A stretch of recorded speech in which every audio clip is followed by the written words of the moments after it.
This morning, we started by discussing one of the 5 limbs of bhakti, the sadhu sangha. It seems like one of the processes that you just have to show up for, because by proximity to those who are absorbed in Krishna consciousness, then, as the verse we heard this morning, Satam Prasangam Mama Virya Sambido says, we'll be the recipients of the sound vibration that's coming from them. Every living entity makes some sort of sound.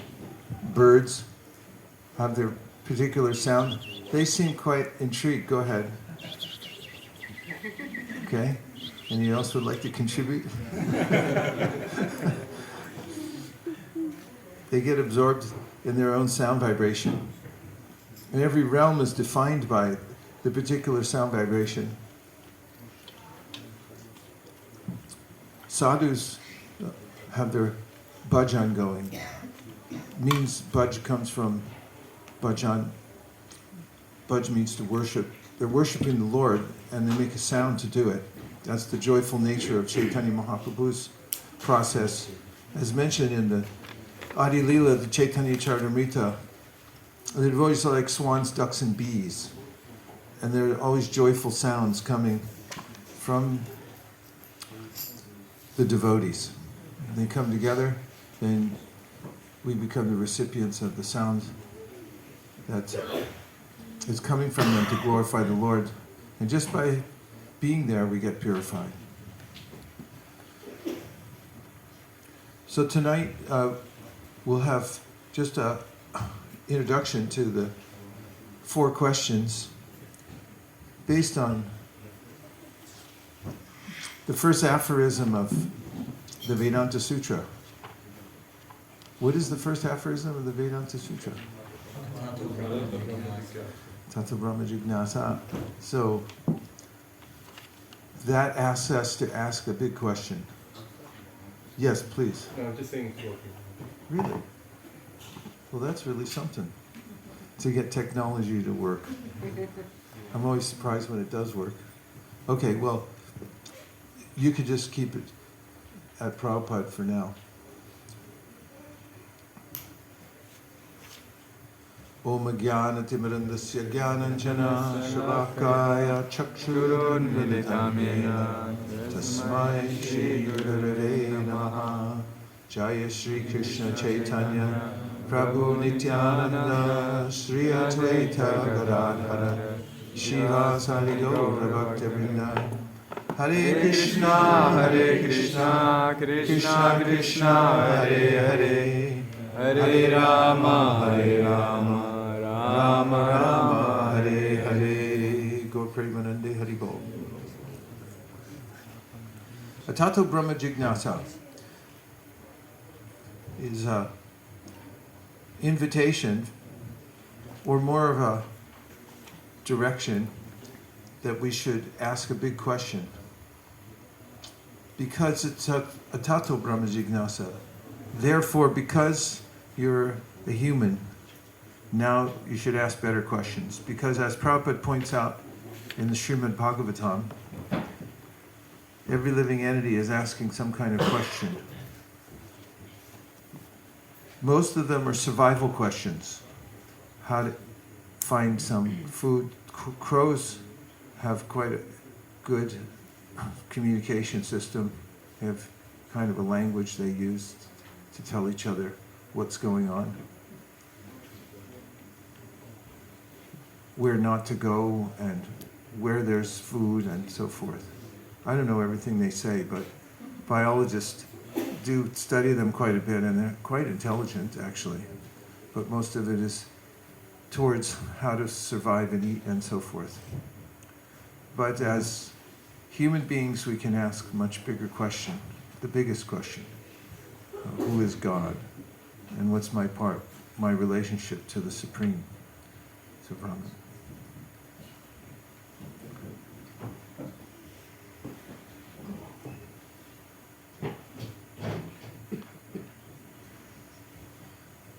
So the question mark is the most powerful punctuation mark in any language. There are some punctuation marks that just tell you when to stop, and others divide up information. There's a semicolon, which is a little bit nondescript. You shouldn't use too many of them. And exclamation points sparingly, maybe once in a whole book or a paper somewhere. But question mark, if you've ever received an email from somebody and there's no question mark in it, you're not obligated to write anything back, actually, because they didn't ask you anything. But if there's one question mark in the 7-page email they send you, then you're obligated. In that sense, the question mark is like a hook. There's a way that you can hook onto ideas. You can ask people to respond to you. In fact, question mark, it's known that in rhetoric, that one who's asking the questions is leading the conversation. So if you take a drawing for yourself of a question mark, you might notice, just try it for a second and see that it's like a hook. Nobody's doing it. Uh-oh, I'm bombing here. Okay. Like this. Make a question mark in the air. And then if you were to materialize that, it could be a hook, right? Yes. You could grab onto something. Thank you, Madhva. It's working with me in the front row. And then also, if you look at a question mark and you stretch some strings across it, it could become like a tennis racket. Actually, you can move to the next one because I think I'm talking about this. You can make a racket with it. So in that sense, if somebody asks you a question that you don't know how to answer, you know what you're supposed to do? Ask another question. You hit it back and ask them, like, how do you mean that? Say that. How do you mean that? It's a good way to respond to somebody when you don't know how to answer the question. Like if somebody says, "Are you a Hindu?" Nobody can answer that because nobody knows what a Hindu is. Not even the Indian government knows what a Hindu is. So if somebody says, "Are you a Hindu?" It's like, how do you mean that? Then they'll have to refine their question and ask you a better question till you can actually answer it. And so in that sense, the question mark is like a tennis racket. It's very powerful in communication. Yes? Many people in the street ask you, but is it Hare Krishna a sect? You ask them, what is a sect? I don't know. They don't even know what a sect is, right? Yeah, you could ask them, is that a good or is that a bad thing if it's a sect? And so it's very good for clarification, asking a question. You can clarify a lot.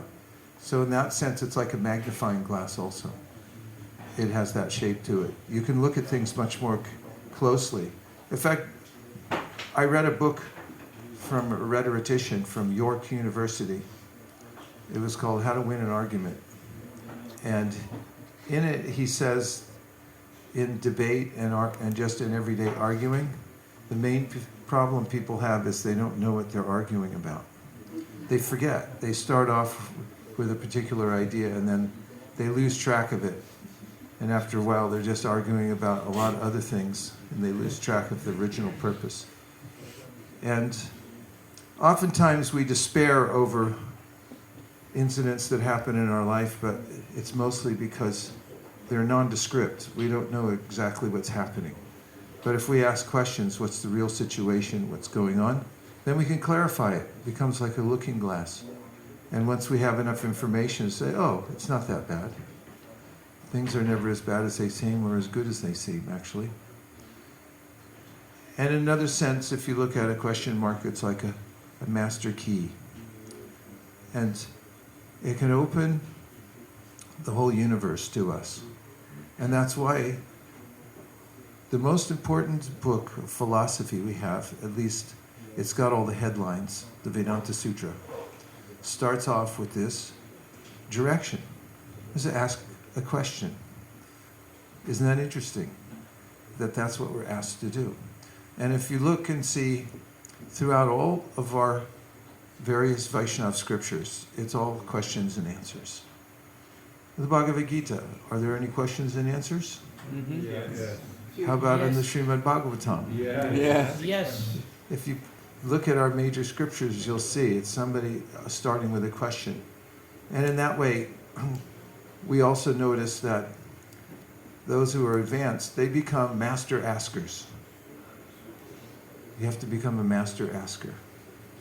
And Vidura asked a question to Maitreya, and Prabhupada points out he could have asked a more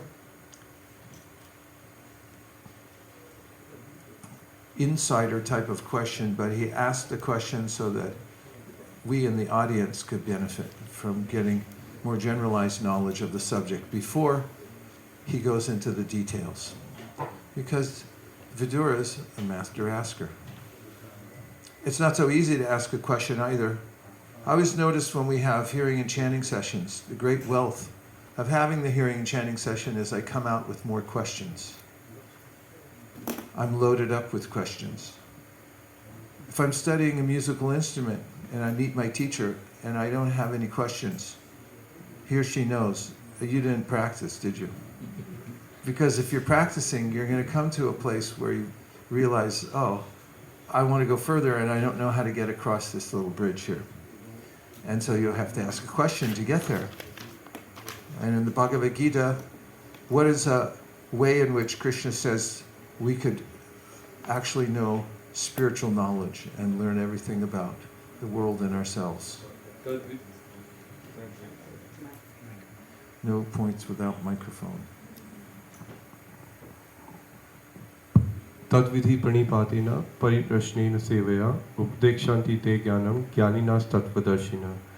It means that by approaching a personality who has realized the absolute truth and by rendering service to him and by submissively asking him the questions, one can know all that which is an absolute truth from that personality.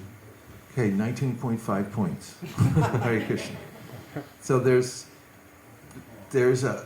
another direction, very good, by Krishna, who says, if you want to know the truth, and that's a big deal to know the truth, then approach somebody who's seen it and ask the questions. But he says you should ask it in the right way. Become a master asker.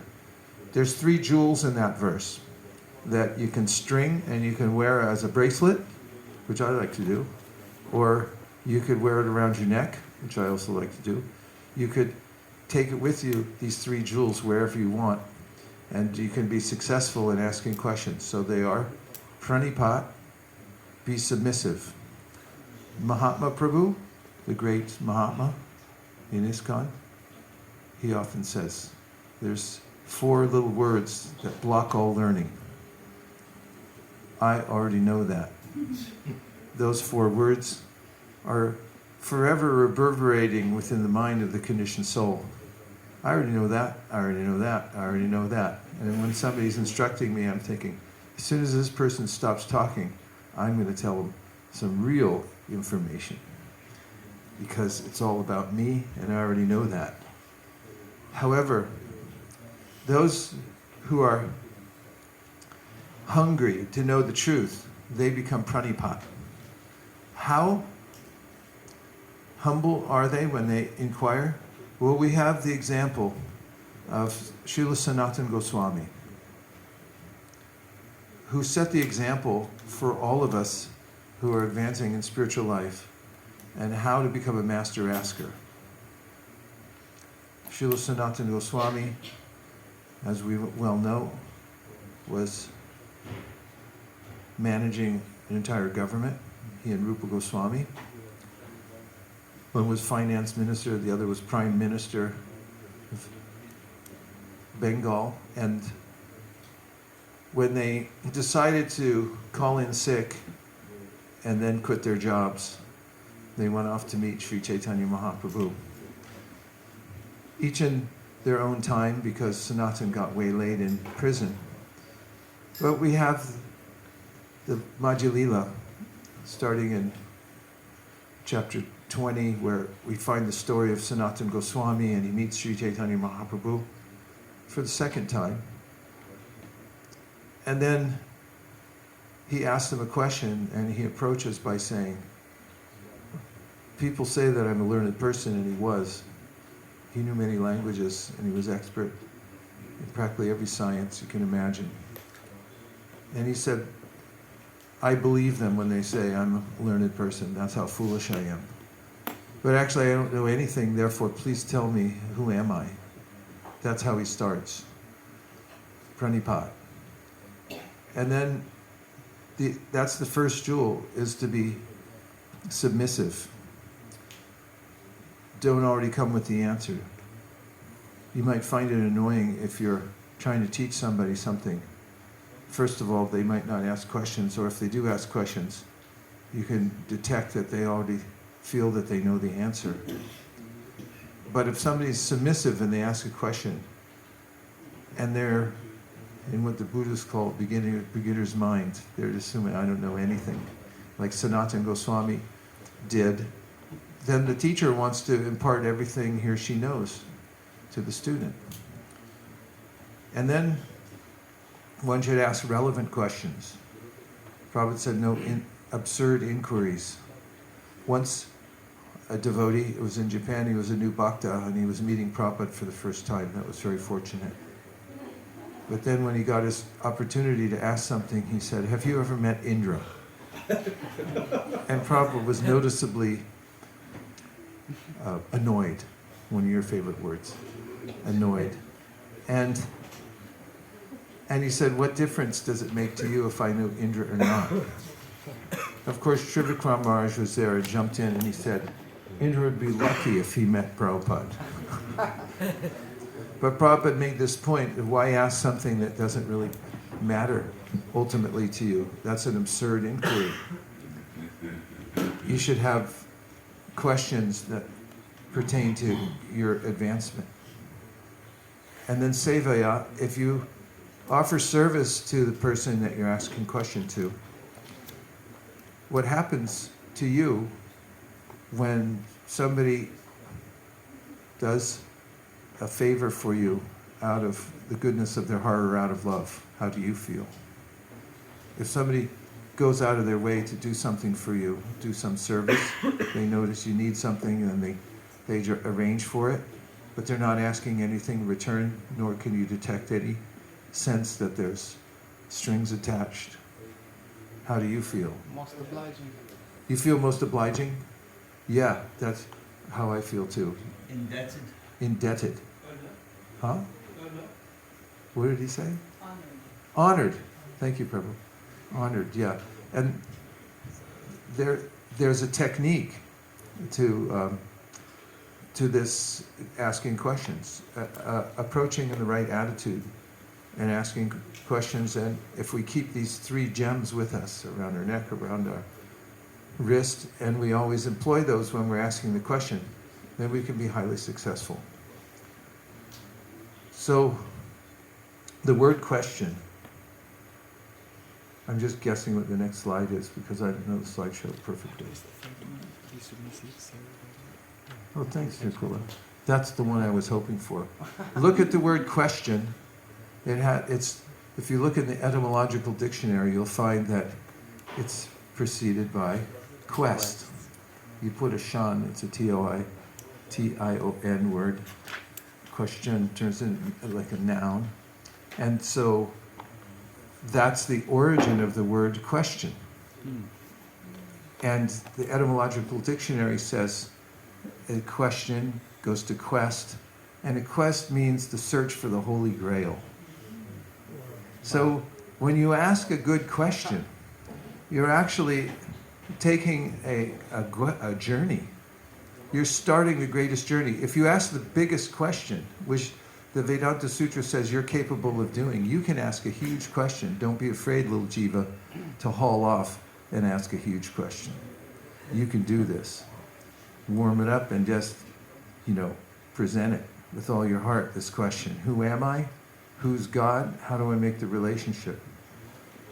And that starts the quest for the Holy Grail, which is to rise above our frailties, come out of the process of birth and death, and go back home, back to Godhead.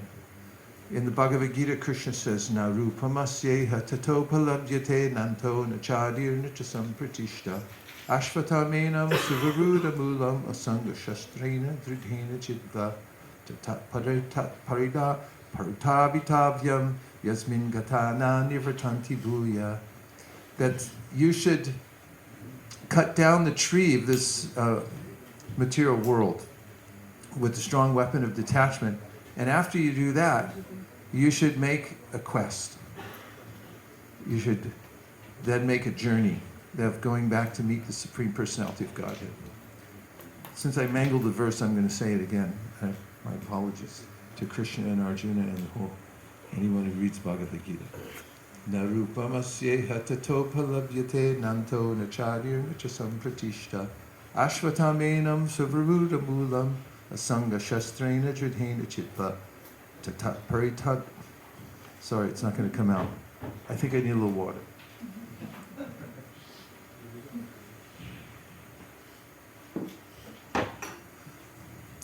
Narupamasyeha means we're lost in this banyan tree of the material world. We can't see where it begins or where it ends. But we should cut it down with a strong weapon of detachment. And then once we do that, it's not that we just hang around, but we have to make a journey. And that journey is a quest to find the Supreme Personality of Godhead and make our relationship with Him complete. And so we can do that by asking a question. You start your journey by just asking the question. It's magical. Oh, yes, I already mentioned this. And then, of course, going into the details, that the sages at Naimisaranya gathered for a seminar just like this, only it was in a forest, and I don't think they had a PA system like this, but they had questions. And their question was, how can we do the greatest good to all the people of the world, all the living entities of the world? What's the greatest good that we can do for them? And they asked several questions. And what came out of that? Sutta Goswami felt obliged to answer their questions one by one, and what unfolds is the whole Srimad Bhagavatam. Every one of the questions is answered in one of the sections of the Srimad Bhagavatam, about which comes from the inquiries of the sages at Naimisaranya. And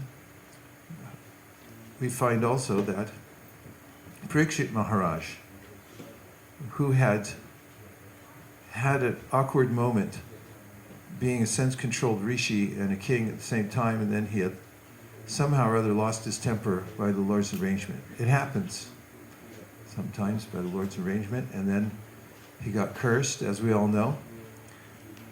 And then when he was ready to ask a question, he prepared himself by leaving beside all other concerns, and loaded with this question, he sat down on the bank of the Ganges. And this is one of the magical aspects of spiritual practice, is when one has this burning question. And what were his questions? One of them, what is the duty of somebody when they're about to leave their body? What is it that I should be meditating on? What should I be chanting? Who should I be thinking of at this time when I'm leaving the world? And because his question was so important and so sincere, he was a master asker. the answer was forthcoming, wasn't it? All the sages came. Gautama was there, Vyasadeva was there, Narada was there. You can see the picture. All the great sages and rishis were there. They had gathered, and when they saw Shukadeva Goswami, nobody positioned themselves and tried to argue that, no, we should speak first. They all let Shukadeva Goswami sit down and answer the question. That was his service, to answer Parikshit Maharaj's question. But he was ready for it. That was, both were ready. Both Shukadeva was ready, and so was Parikshit Maharaj. Parikshit Maharaj to ask, and Shukadeva to answer. And this is Krishna's arrangement. When we have a strong question to ask, when we sincerely want to know the truth, or how to prepare to go back to Godhead, and we ask the question with the right attitude, we're hungry and humble, then Krishna will provide the circumstance through which we can get the complete answer. And the Bhagavatam is the complete answer to that question that Parikshit Maharaj asks. Let's see what else we have. One also, this has to be open to authority. Of course, there's blind faith, which is a way that people don't research carefully who they're asking. And then there's blind doubt, where someone says that there's nobody to ask because nobody's qualified anywhere to answer my question. Both of these will block us from actually coming to complete perfection and asking questions. Therefore, Srimad Bhagavatam advises we should use our intelligence to identify the right source to ask questions of, and then we should give our whole heart in asking the questions so that we can advance in spiritual life. Before I go any further, and I will go further at some point, I just want to see what reflections you have so far from anything that we talked about. It helps to amplify the material. Means anything you heard so far that you can repeat back that resonated with you, or that you found discordant and therefore you'd like to lodge a complaint.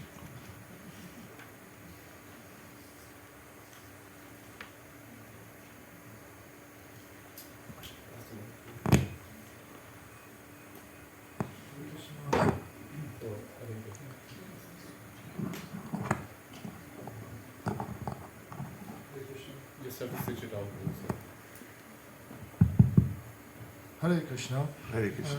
You mentioned Pranipatena, and what was the other two? Is there a specific order?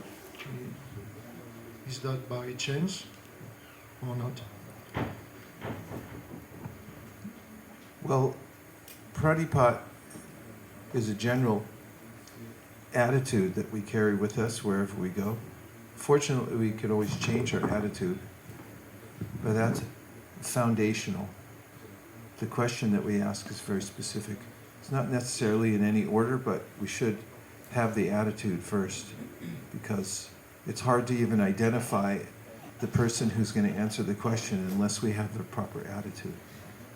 If I'm thinking that I already know everything, then I don't need to ask anybody.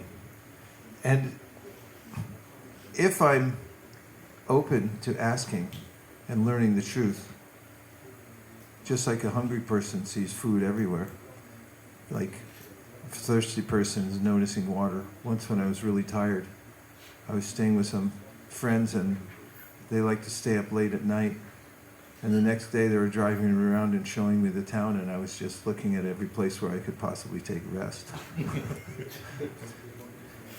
We have to have, if we have the question ready to go, by a good attitude, then we'll be able to identify somebody who's qualified. In fact, you notice that when somebody comes to speak who's qualified, who has command of the philosophy, then people are much more forthcoming. The hands start going up because they're thinking like, finally I can ask a question that this person might be able to answer. People can sense that. There's no exact order mentioned there, but it's good to have the attitude first of being humble and open. 1, 2. Since the mic's over on this side anyway, and then we'll go to Mataji and then we'll talk. Thank you, Prabhu. Hey, Paul.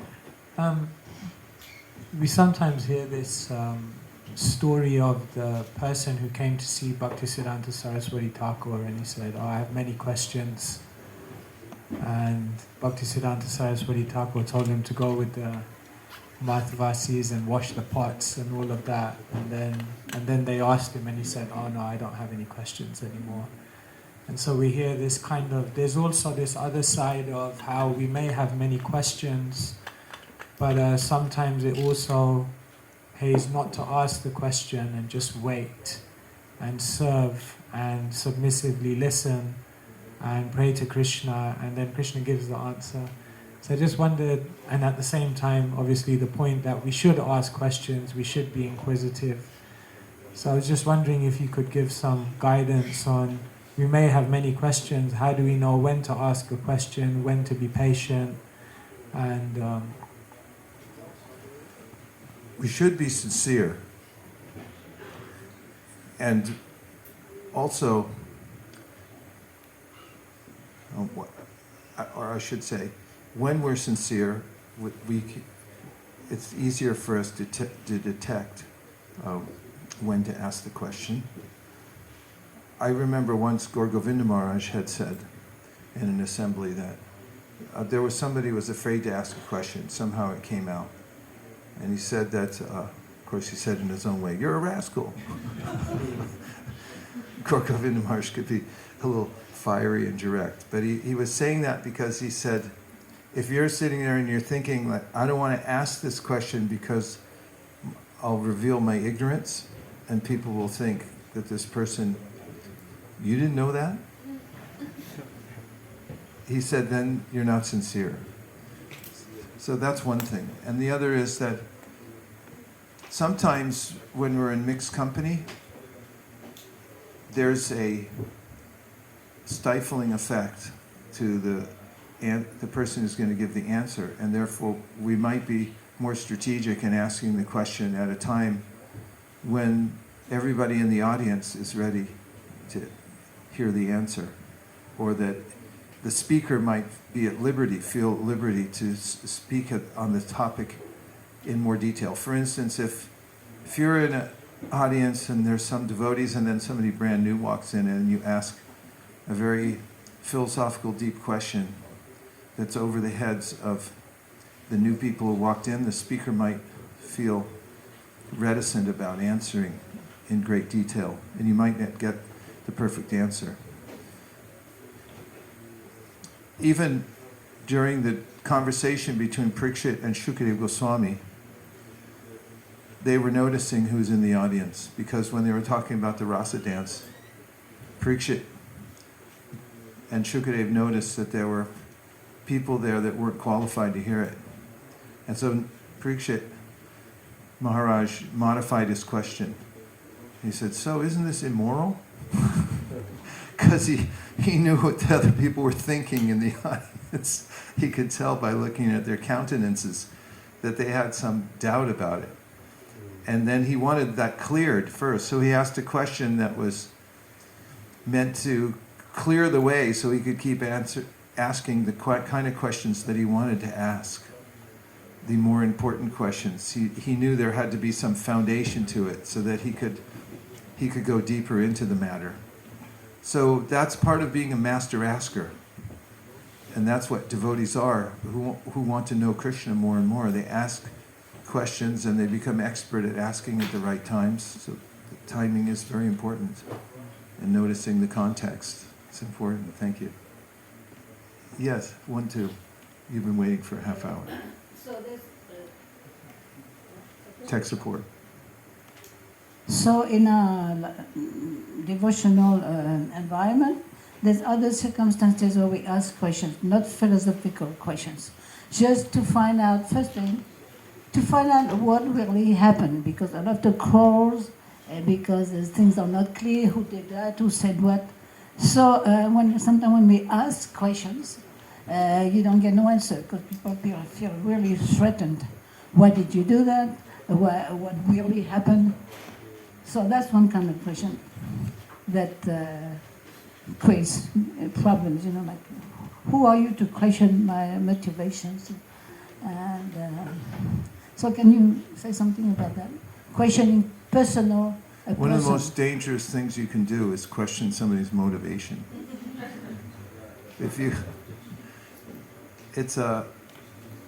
It's dicey, because unless you have a little meter that you can put around their wrist and then it tells you what their exact intention was, it's a very sensitive area. In fact, that's the only really sensitive area that we have. If someone bumps into you and then you meant to do that, did you mean to do that?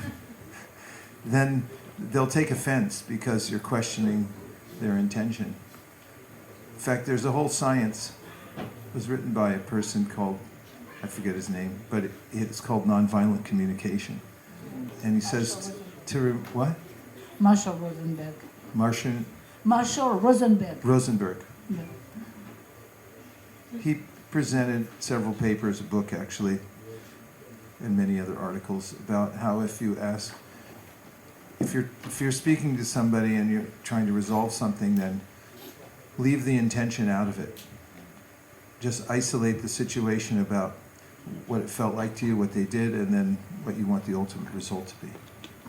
So in ordinary dealings, we also have to be master askers. Ask carefully and purposefully, and try to, as Krishna says in the Bhagavad-Gita, avoid speech that offends. Be truthful, but avoid speech that offends. That's a real art, because you could be truthful and then be also caustic, C-A-U-S-T-I-C, when you ask the question. Prabhu. Yes, you mentioned before that the difference between us asking questions related to Krishna and to self-realization and the questions the general populace do. They do ask questions, but they are related to self-preservation, you said, and fear and so on. How do we change that polarity when we are with them? How do we inspire them to question their own identity or their relationship with Krishna? Well, one thing I've noticed, thank you, Kavi Prabhu, for such an important and pertinent question. If we notice on a large scale, Prabhupada had to create an infrastructure, so to speak, or an environment that people could come into and ask the right questions. It requires a safe space where questions can be asked and answered. In our cultivation of people who come to Krishna consciousness, it's important, I've found, to create a safe environment that people can come into, and they start to trust the environment, and then we notice that their questions come out. And that's when they really start to make advancement. When they come into an environment and they're there for a while and they feel like, I could actually ask the real question that I want to ask here, and nobody's going to disparage me for it. They'll take me seriously. And they feel safe, and then they start to ask questions. In fact, this is the path to coming to being fixed in the process of devotional service. It's mentioned in the Adi Leela of the Chaitanya Charitamrita that one should not be lazy when it comes to asking questions that seem controversial. Because when we do so, and we're able to overcome our doubts one by one in qualified association, then we become firmly fixed in devotional service. Sorry, the verse didn't pop right into my mind. I think I'm sleep deprived from all this travel. But what's the verse? Siddhanta Bulichita Nakar Alash, Iha Hoite Krishna Lagi Sudrid Manash. This is Kaviraj Goswami says, it's okay to discuss these things. In fact, not just okay, but don't be lazy, don't be alash, and hesitate because you think it'll be controversial.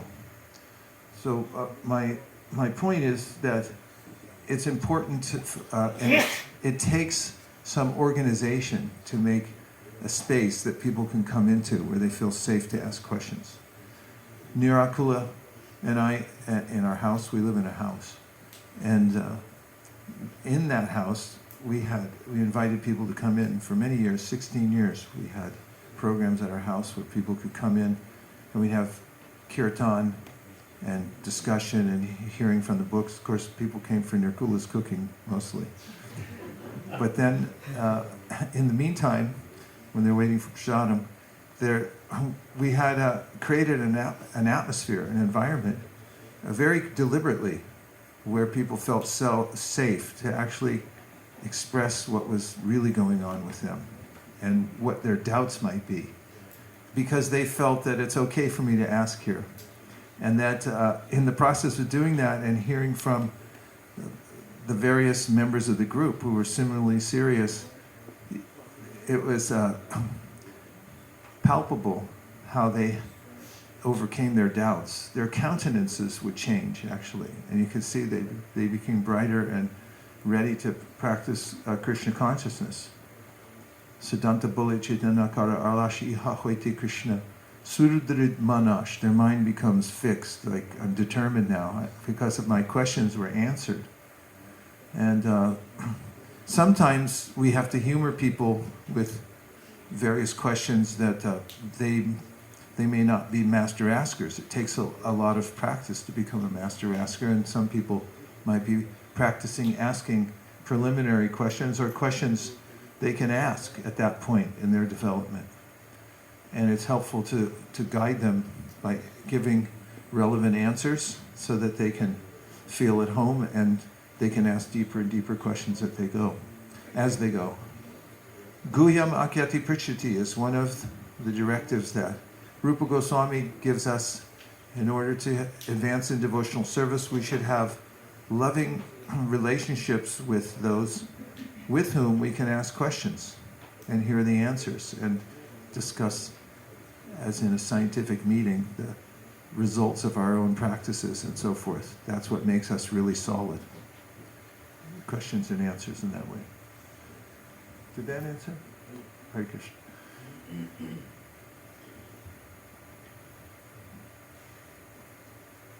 Prabhu. Yes, Madhva. I want to learn some points. Okay.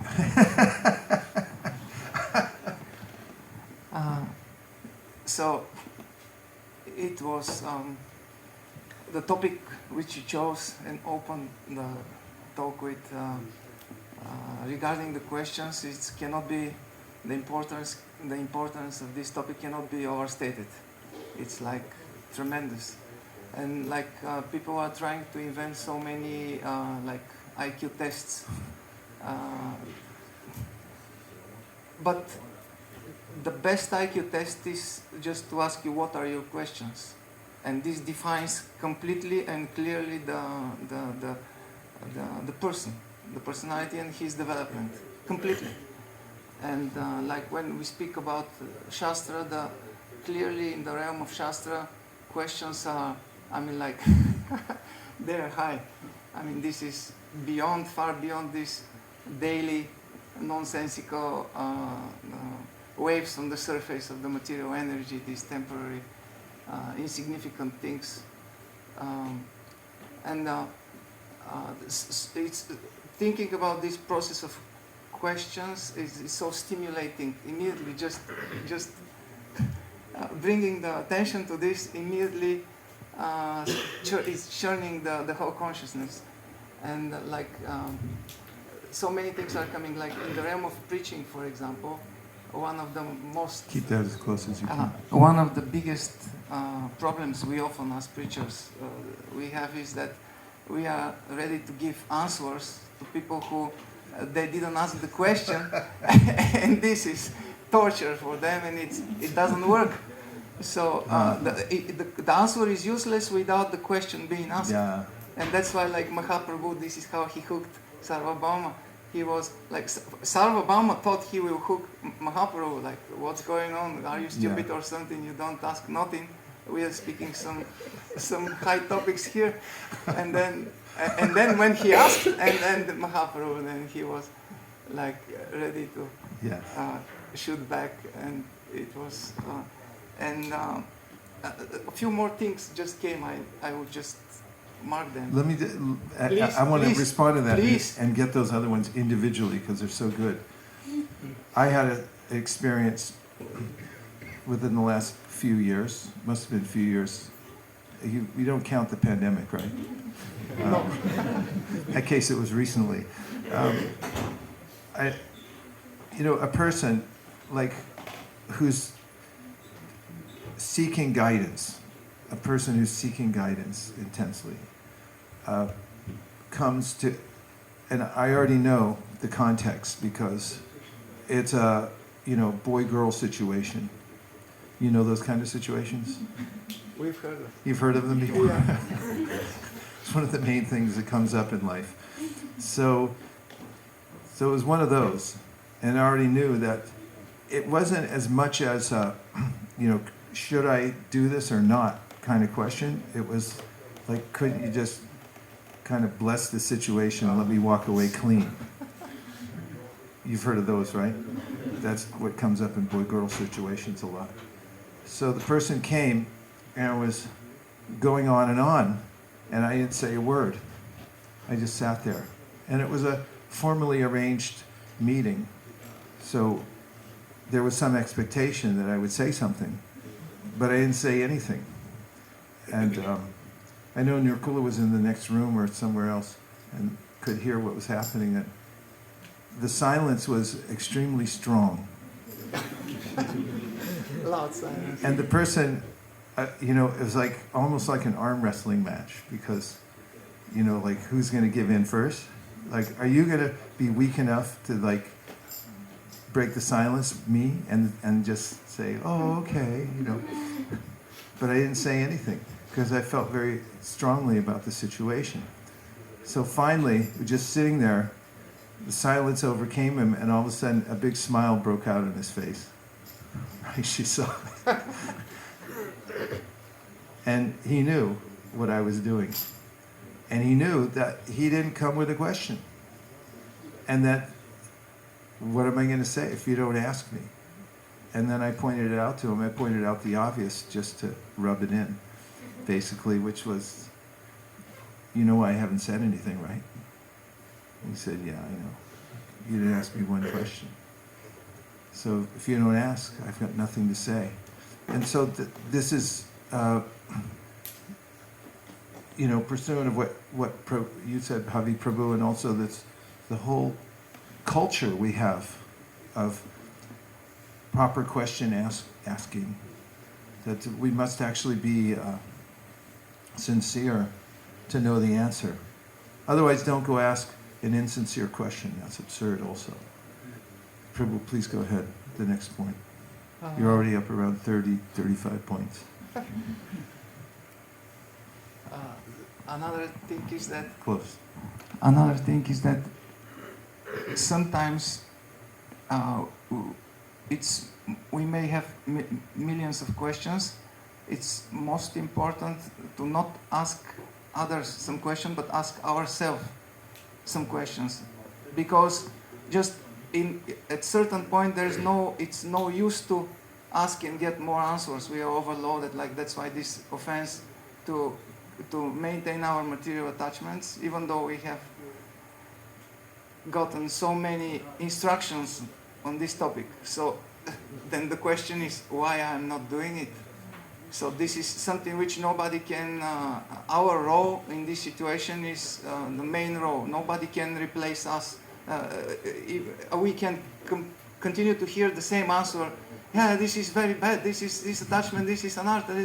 Useless. In one moment we know all the answers already. So the question is, why the hell I'm still rotting in this material existence? So this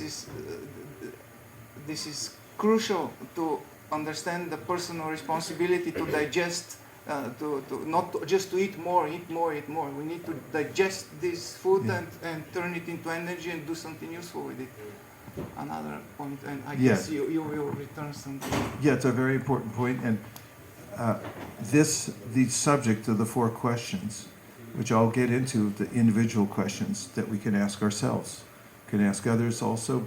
There's some you'll notice that are questions we ask to others, but we're asking ourselves also, because we're meant to be introspective, to examine our lives, and until we ask ourselves these very important questions, then it's likely that we might go through one full day without questioning our existence and why we're doing things. Is that possible?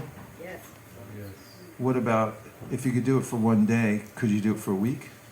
Yes. Yes. How about for a month? Yes. How about a year? Yes. Yes. How about 10 years?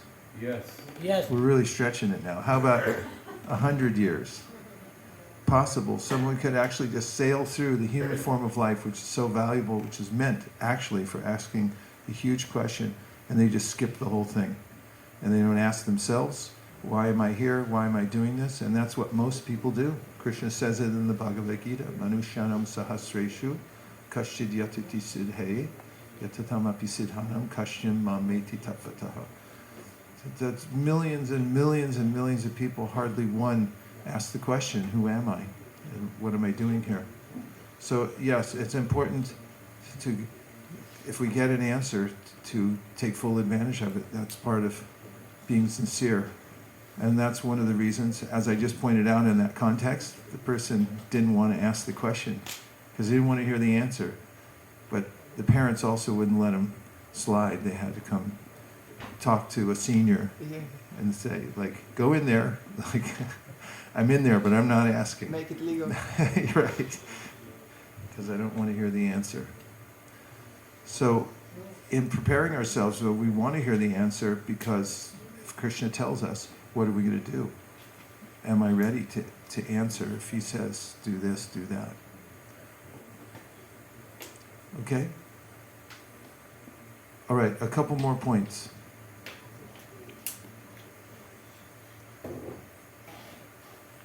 Yeah, that goes to the point we just talked about. It's a well-known fact.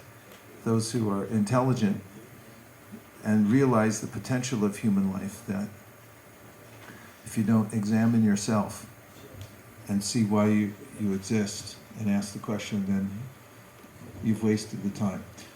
And in writing this book called The 4 Questions, I found many quotes from people who said that you can judge a person by the quality of his or her questions. And that also, and a mantra that came out of that is, the quality of your questions will determine the quality of your life. So honing the questions and making sure that you're asking powerful questions. So that's what has constituted a short introduction to the topic. And then there are 4 questions. But I'm not going to speak about them all tonight. I'll just perhaps touch on the first one. But first, we're going to have a little kirtan, if that's okay. Would you like to have a little kirtan? Yes, please. Yes. Okay, everyone who didn't say yes, please wait in the hallway.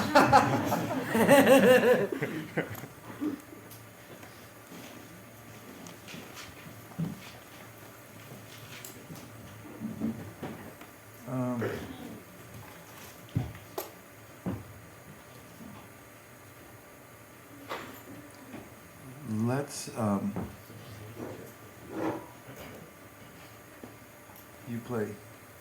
will you play the drum? And Havi Prabhu, would you play harmonium? Okay.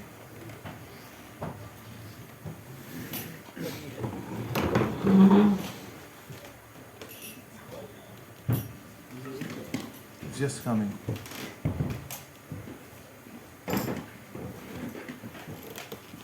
Namo Vishnu Padaya Krishna Preshtaya Bhutale Sri Mate Bhakti Vedanta Swami Niti Namine Namao Krishna Preshtaya Bhutale Srimate Bhakti Vedanta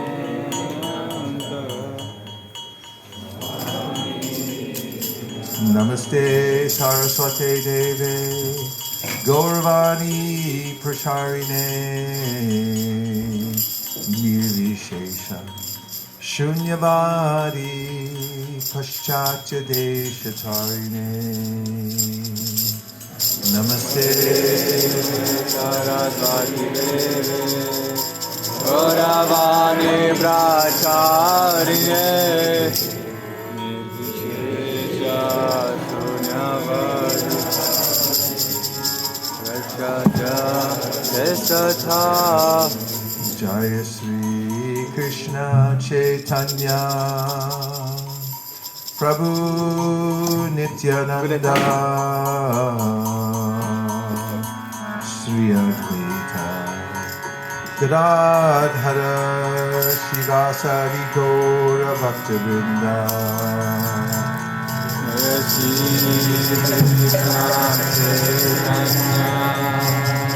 Prabhu Nityananda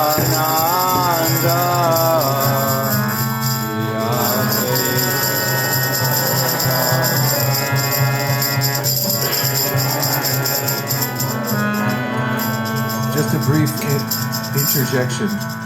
My godbrother Madhavananda Prabhu led a kirtan in front of Prabhupada once, and afterwards Prabhupada called him over and said, "That was a very nice kirtan." He said, "But it's Gadadhar, it's not Gadadhara." Jaya Sri, not that you were saying that. Jaya Sri Krishna Chaitanya Prabhu Nityananda Sri Advaita Gadadhara Shivasari Gaura Bhaktivinoda Hare Krishna Hare Krishna Krishna Krishna Hare Hare Hare Rama Hare Rama Rama Rama Hare Hare Hare Krishna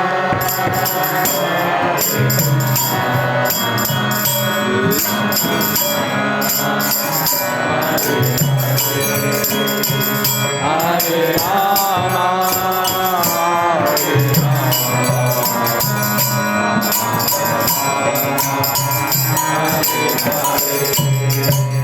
Hare Krishna, Hare Krishna, Krishna Krishna, Hare Hare, Hare Rama, Hare Rama, Rama Rama, Hare Hare, Hare Krishna, Hare Krishna.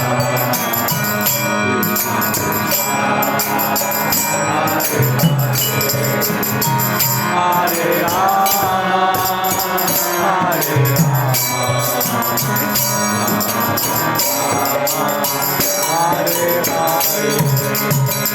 Hare Krishna, Hare Krishna, Krishna Krishna, Hare Hare, Hare Rama, Hare Rama, Rama Rama, Hare Hare, Hare Krishna, Hare Krishna, Krishna Hare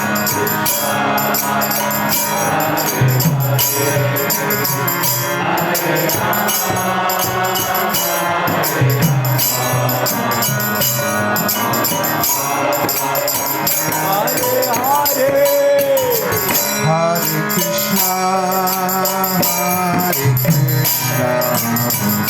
Krishna, Hare Hare, Hare Rama, Hare Rama, Rama Rama, Hare Hare.